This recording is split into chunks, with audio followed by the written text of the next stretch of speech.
আসসালামু আলাইকুম রহমতুল্লাহ। ফিলিস্তিন ইস্যুতে মানবসেবা ব্লাড ফাউন্ডেশন বাংলাদেশের পক্ষ থেকে জরুরি বার্তা। মানবসেবা ব্লাড ফাউন্ডেশন বাংলাদেশের সকল স্বেচ্ছাসেবী ভাইদের অবগতির জন্য জানানো যাইতেছে যে আপনারা অবগত আছেন, ইসরায়েল কর্তৃক গাজায় নিরীহ মুসলমানদের উপর নির্বিচারে হত্যার মতন জঘন্য হামলা চালিয়েছে, যাহার প্রতিবাদ পৃথিবীর সকল দেশ থেকেই করা হয়েছে।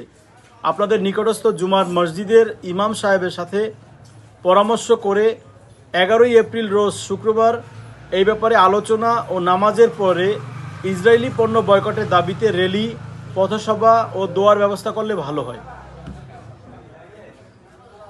মানবসেবা ব্লাড ফাউন্ডেশন বাংলাদেশ ভান্ডারিয়া পৌর শাখার উদ্যোগে 11 এপ্রিল রোজ শুক্রবার ইসরায়েলি পণ্য বয়কটের দাবিতে র্যালি, পথসভা ও দোয়ার ব্যবস্থা করা হয়েছে।